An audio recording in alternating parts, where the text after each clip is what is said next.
성도 여러분, 그리고 복음사역의 동역자 여러분, 아가서 14번째 시간입니다. 본문은 6장 1절에서 3절까지입니다. 5장의 내용을 보면은 여인은 목동을 사랑하지만은 그 행동은 과연 그 사랑이 진실된 것인지 다소 의심스러운 면이 있었습니다. 왕의 방에서 스스로 나갈 수 있었음에도 불구하고 비교적 소극적으로 처신했었고, 또 양떼의 발자취를 따라가면 목동을 만날 수 있었음에도 불구하고 오해를 받을 수도 있다는 이유로 그렇게 하지 않았습니다. 그리고 바로 전 대목에서는 목동이 찾아와서 오랜 동안 문을 두드렸습니다마는 옷을 벗고 침상에 누웠다는 이유로 그 잠긴 문을 열어주지 않았습니다.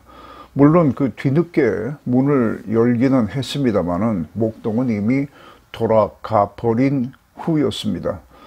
이에 코러스는 저자나 독자들을 대신해서 그 여인에게 그 자신의 마음을 보다 확실하게 드러낼 수 있는 그러한 고백의 기회를 주었습니다. 내가 사랑하는 자가 남의 사랑하는 자보다 무엇이 나은가, 이렇게 묻습니다. 이것은 장점을 말해보라는 의미기보다는 고백의 기회를 주는 것입니다. 이 여인은 최고의 찬사를 통해서 그가 진심으로 그 목동을 사랑하고 있다고 하는 것을 드러내 보여주었습니다. 이제 그 말을 들은 코러스의 대사가 여기에 나옵니다. 6장 1절입니다. 여자들 가운데 어여쁜 자야, 내 사랑하는 자가 어디로 갔는가? 내 사랑하는 자가 어디로 돌아갔는가? 우리와 너와 함께 찾으리라, 이렇게 말을 했습니다. 아가의 저자는 여기서 한 사람의 성도가 하나님을 찾는 일, 이것은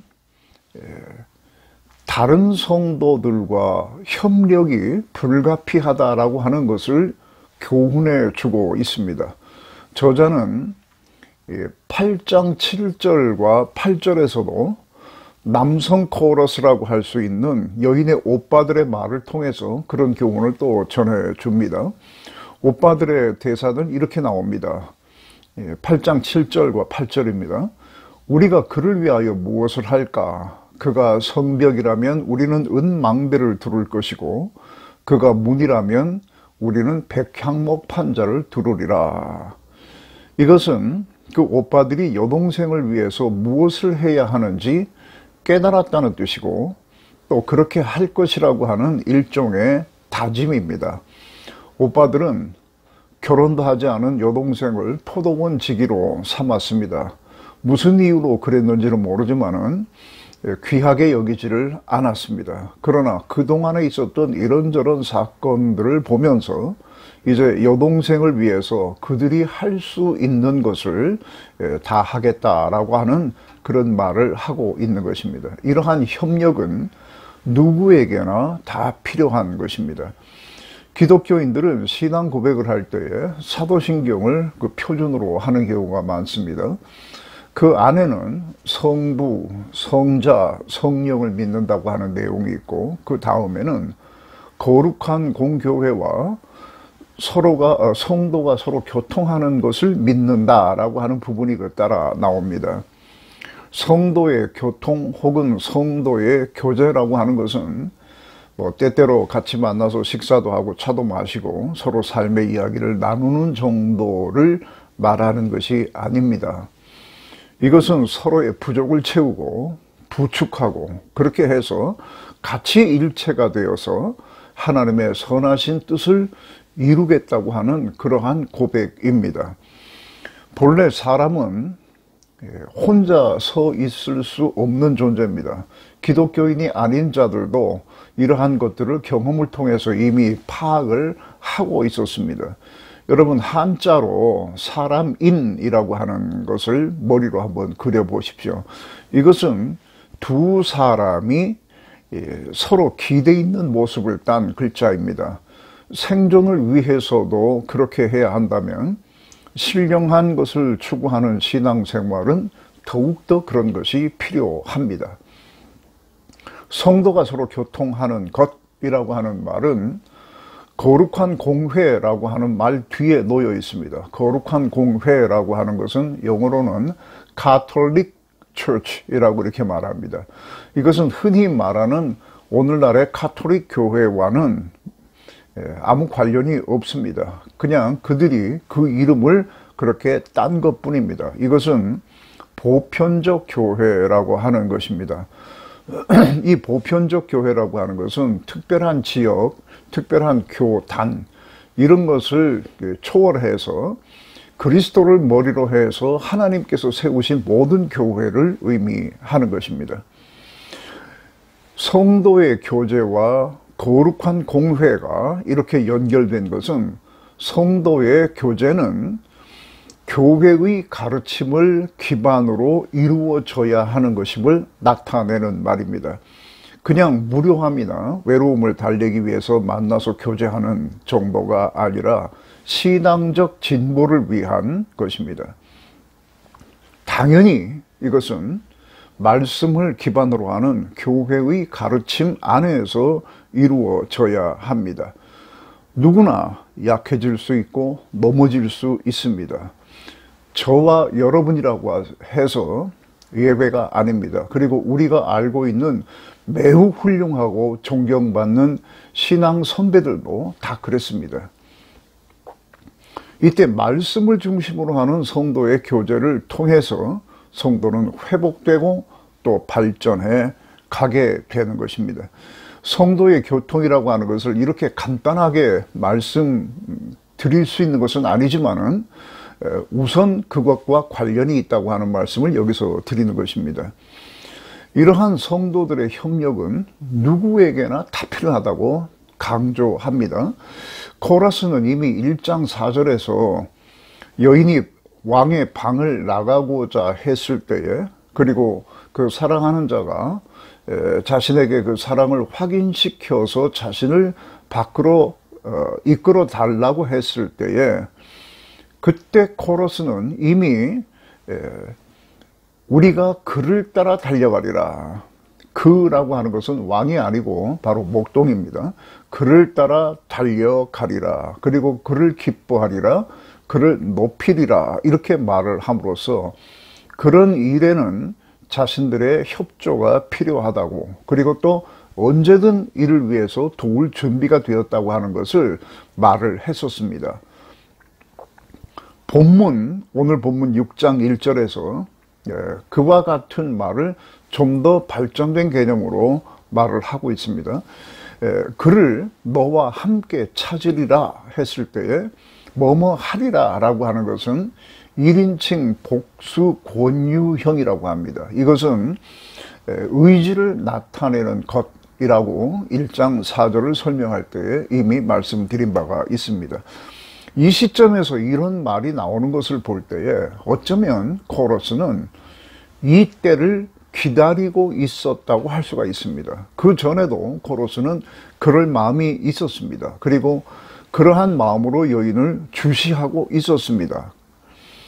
그러나 5장 10절에서 16절 여인이 그 목동을 예찬하는 그 내용 그러한 말을 하는 것을 들은 후에 또 그것을 통해서 여인이 그 목동에 대한 마음이 어떻다라고 하는 것을 확실하게 파악한 이후에 그를 이렇게 적극적으로 돕겠다고 하는 말을 명시적으로 표현하고 있습니다.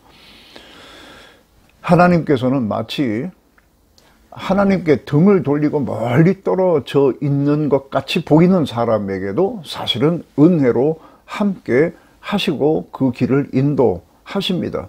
그러나 분명한 신앙 고백과 이에 따른 행동이 나타날 때에 마치 그 은혜는 수문이 콱 열리듯이 그렇게 획기적으로 돕기 시작하는 것들을 알 수가 있습니다.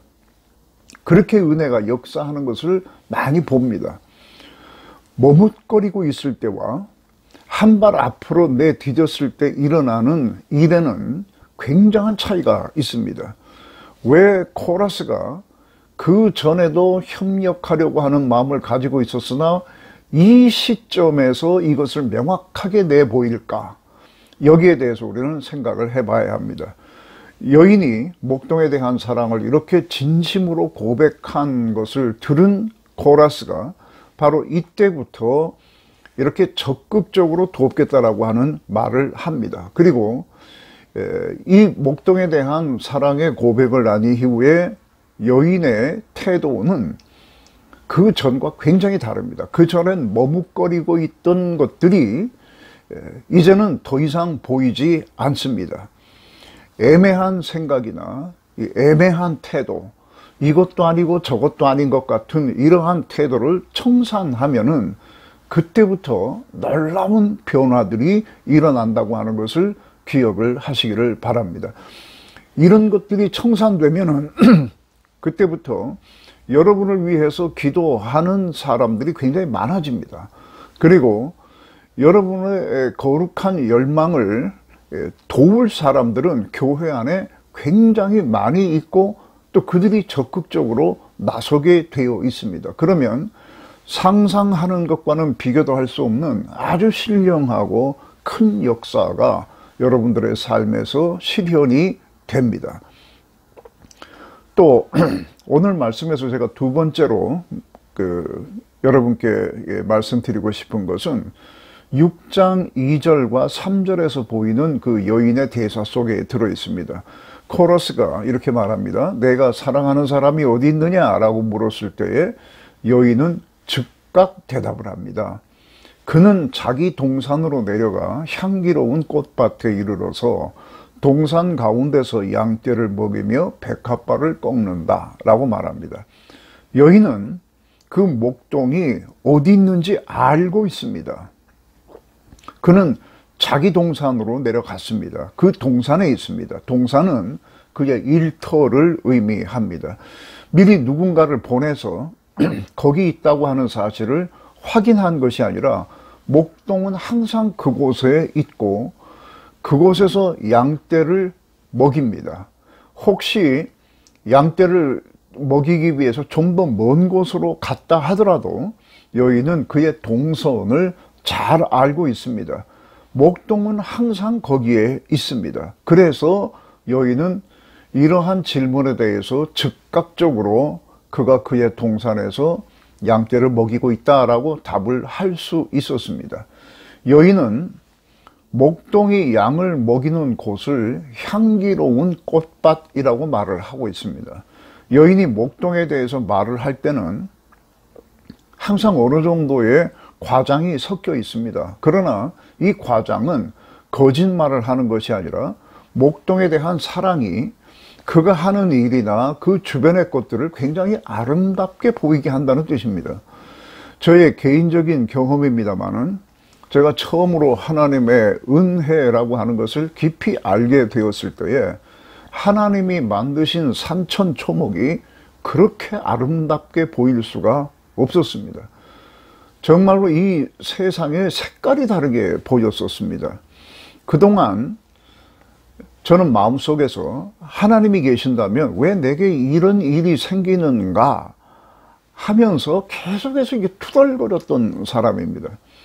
하나님을 제가 부정했거나 이런 기억은 없는 것 같습니다만은 계속해서 투덜거리고 하나님께서 하시는 일에 대해서 사사건건 어떤 반론을 제기하고 그랬던 기억이 있습니다. 그러나 이렇게 큰 은혜를 체험하고 산천초목이 아름답게 보이면서 동시에 하나님께서 그동안에 내게 하셨던 것, 제가 계속해서 이렇게 투덜거렸던 그것이 하나님께서 저를 지극히 사랑하시는 증거라고 하는 것도 알게 되었습니다. 모든 것이 아름답게 보였습니다. 그 후로는 단 한 번도 하나님께 대해서 섭섭한 감정을 느껴본 일이 없습니다. 목회 생활을 하면서 여러 가지로 참 여러 가지 일을 경험을 했습니다만은 한 번도 하나님을 원망하거나 거기에 대해서 부정적인 생각을 가져본 일이 없습니다. 여러분, 여기에 꽃밭이라고 하는 것은 꽃들이 밀집해 있는 곳을 말합니다. 그런데 양떼가 있는 곳은 꽃밭이 아닙니다. 여기저기 뭐 꽃도 있었겠지만은 꽃밭이라고 말하기에는 어려울 정도로 그저 풀이 있는 들판입니다. 목동은 거기서 백합화를 꺾고 있다고 했습니다. 꺾는다고 하는 것은 단순히 꺾는 동작을 말하는 것이 아니라 양들의 먹잇감을 위해서 무엇인가를 모으기 위한 움직임입니다. 서양 학자들은 여기서도 이 꽃밭을 여인들의 무리라고 보고 거기서 백합화를 꺾는다라고 하는 것을 성행위로 해석하는 사람들이 있습니다. 이게 참 별별 해석이 다 있습니다만은 무시해도 좋을 만한 것입니다. 이 말씀을 드리는 것은 혹시 여러분께서 그러한 해석을 접했을까봐 드리는 말씀입니다. 이렇게 양들이 꼴을 먹는 들판을 꽃밭이라고 말하는 것도 목동에 대한 사랑 때문에 그 목동이 있는 곳이 전부 다 아름답게 보이기 때문에 그렇게 말을 하는 것입니다. 여러분, 여호와 쌈마라고 하는 말을 들어보셨을 것입니다. 그것은 뭐 여호와 이레, 여호와 치드케누, 여호와 라파 같은 이러한 뭐 그렇게 말하는 것과 같은 것으로서 여호와 쌈마는 여호와께서 거기 계시다라고 하는 뜻입니다. 성전을 가리키는 말로도 쓰이지만은 이것은 항상 그 백성과 함께 계시는, 그곳에 항상 계시는 하나님을 의미하는 것입니다. 하나님은 항상 그곳에 계십니다. 하나님을 떠난 사람들의 특징 중에 하나는 나는 아무리 뭐를 해도 하나님을 발견하지 못했다 이렇게 말을 하지만은 그러면서 하나님이 나를 떠났다 이런 식으로의 표현도 합니다만은, 그러나 이게 얼핏 들으면은 굉장히 종교적인 노력을 많이 한 것 같이 들립니다만은 이거 다 쓸데없는 소리입니다. 하나님은 우리가 찾아다닐 필요가 없습니다. 항상 그곳에 계십니다. 눈을 다른 곳으로 돌렸다가 하나님 계신 곳으로 눈을 돌리면 항상 하나님은 거기에 계십니다. 하나님이 우리를 떠나지 않습니다. 절대 그런 법은 없습니다. 목동이 항상 그곳에 있듯이 하나님은 항상 그곳에 계십니다. 누가복음 15장의 탕자가 아버지를 찾아 헤매고 돌아다니다가 아버지를 만난 것이 아닙니다. 아버지는 항상 집에 계셨습니다. 그래서 집으로 돌아와서 아버지를 만났을 뿐입니다. 하나님은 항상 그곳에 계신다라고 하는 것을 여기서 기억을 해 두시기를 바랍니다. 그리고 세 번째로 아가에서 매우 중요한 핵심 구절이 또 이어 나옵니다. 나는 사랑하는 자에게 속하였고 내 사랑하는 자는 내게 속하였다. 2장 16절에도 비슷한 구절이 있습니다. 이것은 잘 들어보시기 바랍니다. 6장 3절과 2장 16절을 비교하면은 나라는 말에 순서가 바뀌어 있다고 말씀을 드렸습니다. 2장 16절은 내 사랑하는 자는 내게 속하였고 나는 그에게 속하였다. 이걸 직역을 하면 그는 나의 것, 나는 그의 것 이렇게 되어 있습니다. 그런데 6장 3절은 나는 그의 것, 그는 나의 것 이렇게 나의 위치가, 나라고 하는 말의 그 위치가 바뀌어 있습니다. 앞에 것은 내가 강조된 것이고 뒤에 것은 그가 강조된 것입니다. 말하자면 주체가 나에서 그로 바뀐 겁니다. 이것은 사랑의 성숙도를 나타냅니다. 우리가 하나님을 알면 알수록 이와 같은 고백을 하게 되어 있습니다. 사랑이라고 해도 그 안에 이러한 차이가 존재합니다. 사랑이라고 하는 큰 묶음은 하나로 보입니다만은 그 안에서도 자세히 보면은 내가 주체가 된 것이 있고 그가 주체가 된 것이 있고 그렇게 다릅니다. 결론 부분에 또 이러한 유사 구절이 반복됩니다. 7장 10절에 있습니다. 거기에는 나는 그의 것, 이것으로 그냥 끝납니다. 그는 나의 것 이런 말도 없고 그냥 나는 그의 것 이렇게 해서 끝납니다. 이것이 사랑의 성숙도를 나타내고 그 사랑의 완성을 나타내는 말이기도 합니다. 여인은 어쩌면 참 시험일 수도 있는 이러한 여러 가지 일들을 경험하면서 그가 나를 위해서 존재하는 것이 아니라 내가 그를 위해서 존재한다고 하는 것을 깨닫게 됩니다. 그는 아무런 의미 없는 어려움을 겪은 것이 아닙니다. 그 사랑하는 자가 나를 위해서 존재하는 줄 알았는데 이런저런 일을 겪으면서 보니 아하, 내가 그를 위해서 있다라고 하는 사실을 마침내 알게 된 겁니다.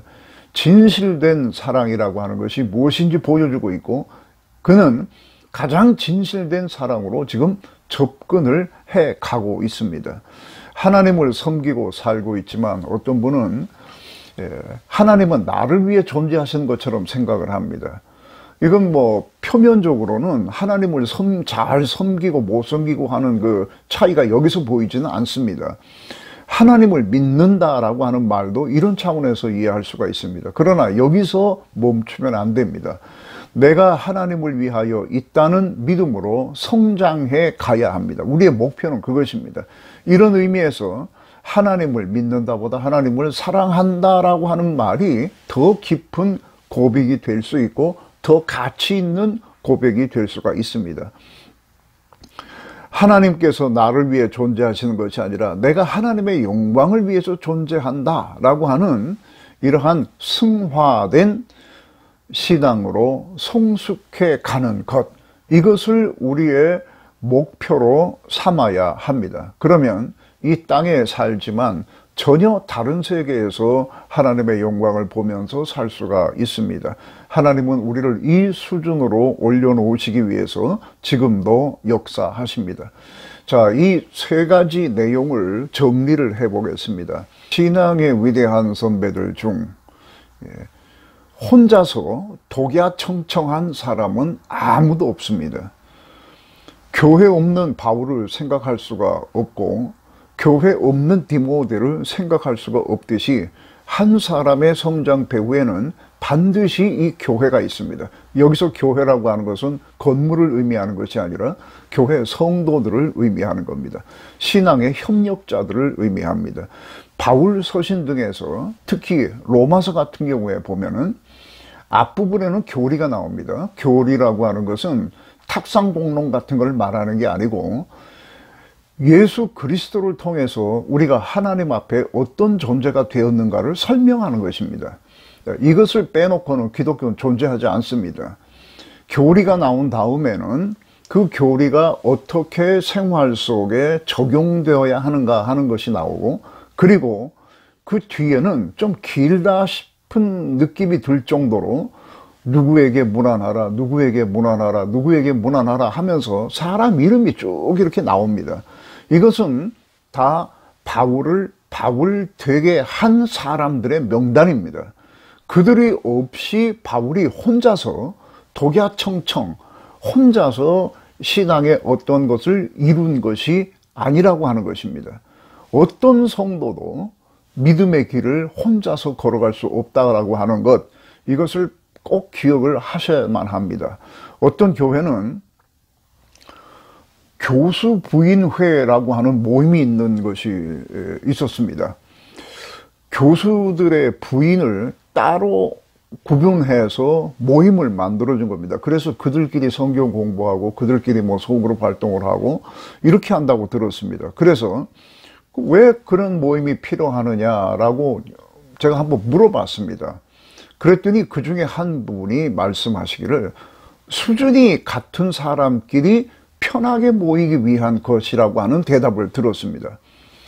그 모임을 교회가 허락한 이유는 대충 짐작이 갑니다만은 그것은 성도의 교제가 무엇인지 모르는 영적 무지함에서 비롯된 것입니다.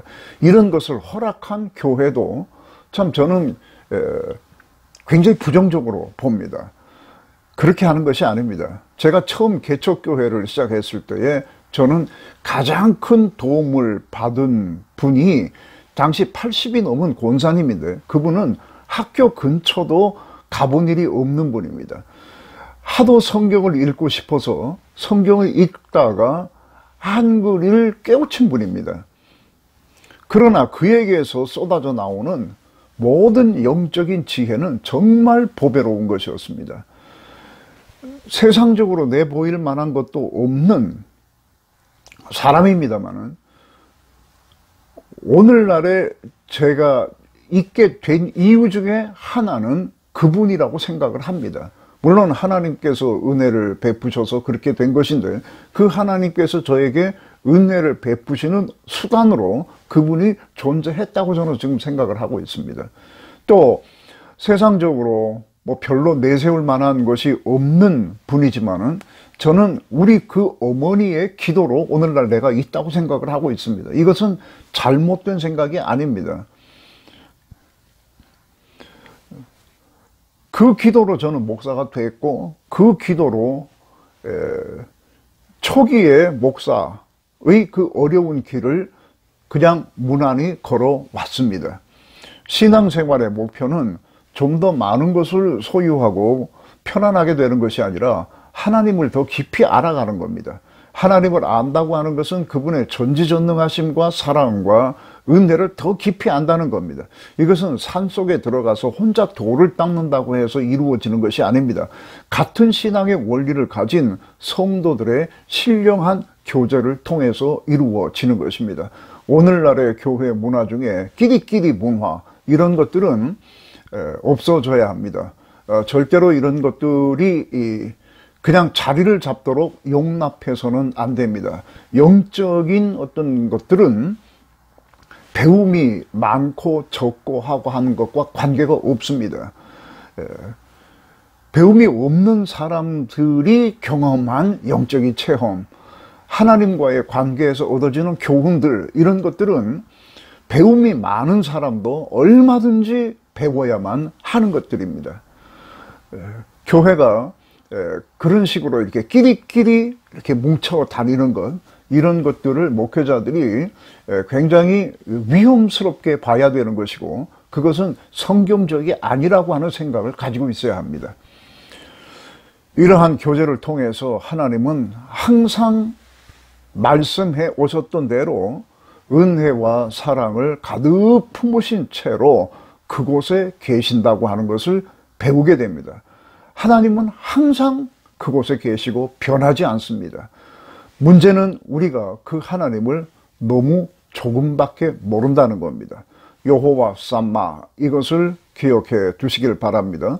그리고 나는 마침내 하나님을 위해서 존재한다라고 하는 고백을 할 수 있는 그곳까지 가야 합니다. 우리가 이 땅 위에서 이루어야 하는 것은 바로 이런 것들입니다. 이것이 하나님의 나라와 그의 의를 구하는 것이고, 이렇게 할 때에 우리의 삶은 마치 고기가 물을 만난 것처럼 되어서 하나님께서 그 모든 것을 더해 주시는 것으로 채워질 수가 있습니다.